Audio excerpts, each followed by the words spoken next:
ಕೇಳಿದ್ರು ನಾನಿದ್ದೀನಿ ಅಂತ ಹೇಳ್ತಿದ್ರಿ. ಈಗೇನಾಗ್ತಿದೆ? ನೀವಿದ್ದೀರಾ. ಆದ್ರೆ ಹೀಗೆ ಹೋದ್ರೆ ನಾನು ಇರ್ತೀನೋ ಇಲ್ವೋ ಗೊತ್ತಿಲ್ಲ. ಜಾತ್ರೆ ಹತ್ರ ಬರ್ತಾ ಇದೆ, ಅವರೆಲ್ಲ ಇಲ್ಲೇ ಇದ್ದಾರೆ. ಏನ್ ಮಾಡೋಣ? ದೂರ ಹೋಗ್ಬಿಡೋಣ. ಅಲ್ಲ, ಜಾತ್ರೆ ಹತ್ರ ಬರ್ತೈತೆ ಅಂದ್ರಲ್ಲ, ಅದಕ್ಕೆ ನಾವು ದೂರ ಹೋಗೋಣ ಅಂದೆ. ವೀರಭದ್ರನವರು ಪ್ಲಾನ್ ಹಾಕೊಟ್ಟವ್ರೆ. ಈಗ ಆ ಪ್ಲಾನು ಕುಟ್ಕೊಂಡು ಹೋಗ್ಬಿಡ್ತು. ಈಗೇನು ಮಾಡಬೇಕು? ಯೋಚನೆ ಮಾಡ್ಬೇಕು ತಾನೆ. ಟೈಮ್ ಕೊಡ್ರಿ ಮೇಡಮ್ ಅವರೇ, ನಾನೆಲ್ಲ ಸರಿ ಮಾಡ್ತೀನಿ, ಸುಮ್ಕಿರಿ. ನಾನು ಈಗಲೇ ವೀರಭದ್ರಯ್ಯನವ್ರ ಹತ್ರ ಮಾತಾಡಬೇಕು. ತಗೊಳಪ್ಪ, ನಮ್ಮ ಅಮ್ದೀರ್ ಫೋನ್ಗೆ ನಮ್ಮ ಅಪ್ಪಯ್ಯ ಸಿಗ್ತಿಲ್ಲ. ಇನ್ನು ಇವಾಗಲೇ ಮಾಡಬೇಕು ಅಂದರೆ ಅದು ಹೆಂಗಾಗೋದು? ಸರಿ, ನಾನು ಮಾಡ್ತೀನಿ. ಆಗೋಳ ದೊಣ್ಗಳೇ ಫೋನ್ ಮಾಡೋರೆ.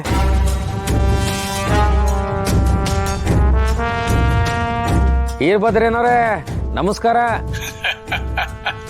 ಊಟಕ್ಕೆ ಹುಡುಗರು ಚಂದ, ಮಾತಿಗೆ ಮುದುಕರು ಚಂದ ಅಂತೆ ಅಲ್ವಾ?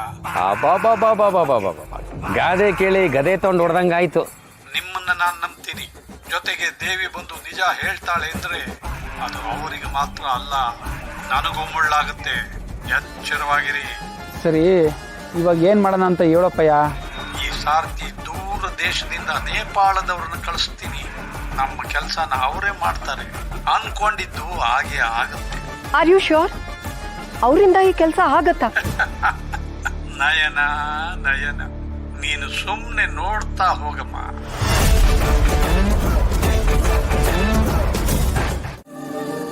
ಸರಿ ಸರಿ ಆಯ್ತು, ನಾನೀಗ ಕೈ ತೆಗಿತೀನಿ. ಈ ಸರ್ಪ್ರೈಸ್ ಆದಂಗೆ ನಾಟಕ ಮಾಡಬೇಕು. ಫಸ್ಟ್ ಟೈಮ್ ಮಿಂಚುಳ ನೋಡ್ತಿದ್ಯಾ ಅಂದ್ರೆ ನೀನು ನಾಟಕ ಮಾಡಲೇಬೇಕು. ನಾನಿವಾಗ ನೀನು ತೋರಿಸ್ತಾ ಇರೋದು ನಿನ್ನ ಜೀವನದಲ್ಲೇ ಮೊದಲಕ್ಕಿಂತ ನೋಡ್ತಾ ಇದೀಯಾ. 1 2 3 4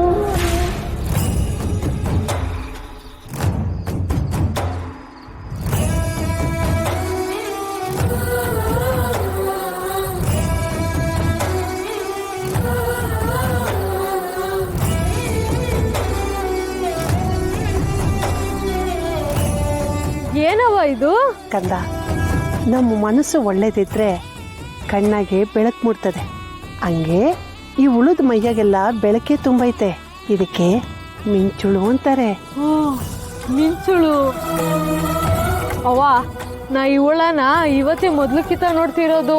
ಮುಂದೆ ಯಾವತ್ತೇ ಆಗ್ಲಿ ಈ ಹುಳ ಕಂಡಾಗ ನನಗ್ ನೀನೇ ನೆನ್ಪಾಗ್ತೀಯವ್ವ.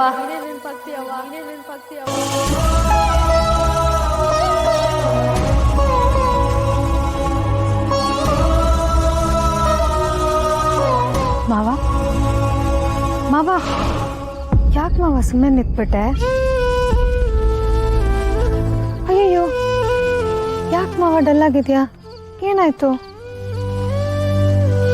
ಏನಿಲ್ಲ ಪರ, ನಾನು ಚಿಕ್ಕ ವಯಸ್ಸಿನಾಗಿದ್ದಾಗ ನನ್ನ ತಾಯಿ ಅನ್ಸ್ಕೊಂಡಿರೋ ಆ ಹೆಂಗ್ಸವಳಲ್ಲ,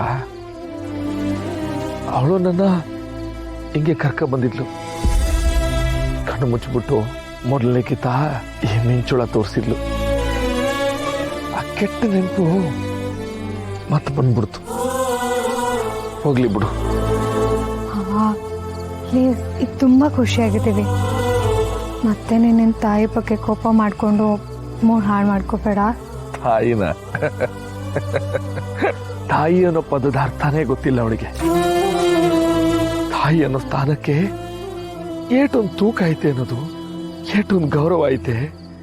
ಆ ಸ್ಥಾನ ಎಂಥದ್ದು ಅನ್ನೋ ಅರ್ಥನೇ ಗೊತ್ತಿಲ್ಲ ಅವಳಿಗೆ. ಅಂತ ಹೆಂಗ್ಸ್ ಬಗ್ಗೆ ನಾನೇನು ತಲೆ ಕೆಡಿಸ್ಕೊಳಕ್ಕಿಲ್ಲ. ಅಂತ ತಾಯಿ ಶತ್ರುಗೂ ಸಿಗೋದು ಬೇಡ. ಹಸು ತಡಿಯೋಕ್ಕಾಗಲ್ಲ ಅಂತ ವ್ರತ ಮಾಡ್ತಾ ಇರೋದಕ್ಕಾಗ ತಗೊಂಡು. ಈಗ ನೋಡು, ಮೊದಲೆಲ್ಲ ನೀನು ಊಟನೇ ಮುಖ್ಯ ಅಂತ ಹೇಳ್ತಿದ್ದೆ. ಈಗ ನಿನ್ನ ಗಂಡನಿಗೋಸ್ಕರ ಊಟ ಎಲ್ಲ ಬಿಟ್ಟು ವ್ರತ ಮಾಡ್ತಿದ್ಯಾ. ಅದೇ ಪ್ರೀತಿಗೋಸ್ಕರ ನನ್ನ ಗಂಡಂಗೆ ಒಳ್ಳೇದಾಗ್ಲಿ ಅಂತ ನಾನು ವ್ರತ ಮಾಡ್ತಿದ್ದೀನಿ. ಇದಕ್ಕೆಲ್ಲ ಕಾರಣ ಏನು ಹೇಳು? ಪ್ರೀತಿ. ನನ್ನ ಗಂಡ ತೋರಿಸೋ ಪ್ರೀತಿಗೆ ನನ್ನ ಕಡೆಯಿಂದ ಪುಟ್ಟ ಸೇವೆ ನಾನು ಮಾಡ್ತಿದ್ದೀನಿ. ಅದೇ ಥರ ನಿನ್ನ ಗಂಡನಿಗೋಸ್ಕರ ನೀನು ಪುಟ್ಟ ಸೇವೆ ನೀನು ಮಾಡ್ತಿದ್ಯಾ ಅಷ್ಟೇ.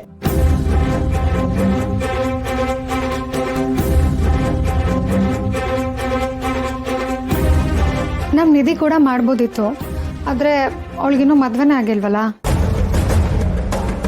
ಆದರೂ ಅವಳು ಪ್ರೀತಿಸೋ ಜೀವಕ್ಕೋಸ್ಕರನಾದರೂ ವ್ರತ ಮಾಡ್ತಾಳೆ ಅಂದ್ಕೊಂಡಿದ್ದೆ. ಏನೋಪ್ಪ ನೀನು ಮಾಡ್ತಿಲ್ಲ ಅಲ್ವಾ ನಿಧಿ?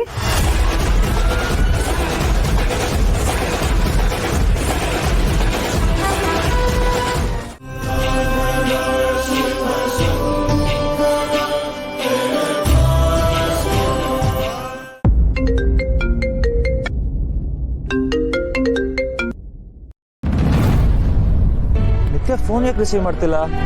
ಅಯ್ಯಯ್ಯೋ, ಕಣ್ಣ ಕಾಲ್ ಮಾಡ್ತಿದ್ರು ಕಿತ್ತೋಷ್ಟ್ರಲ್ಲಿ ಕಟ್ಟಾಗೋಯ್ತಲ್ಲ. ನಾನೇ ಮಾಡ್ತೀನಿ.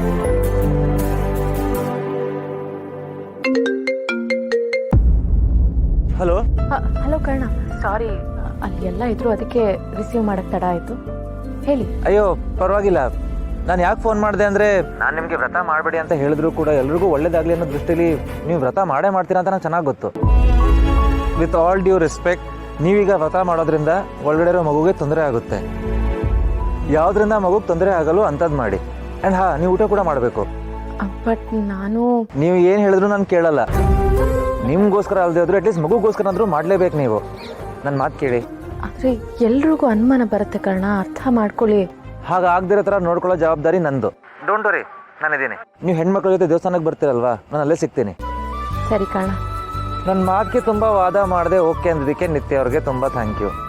ಓಕೆ ಅಂತ ಹೇಳಿದಾರೋ ನಿತ್ಯ ಬಾಯಲ್ಲಿ ಓಕೆ ಅನ್ಸೋದಕ್ಕೆ ಕರ್ಣ ಅವ್ರಿಗೆ ಥ್ಯಾಂಕ್ ಯು ಸೋ ಮಚ್.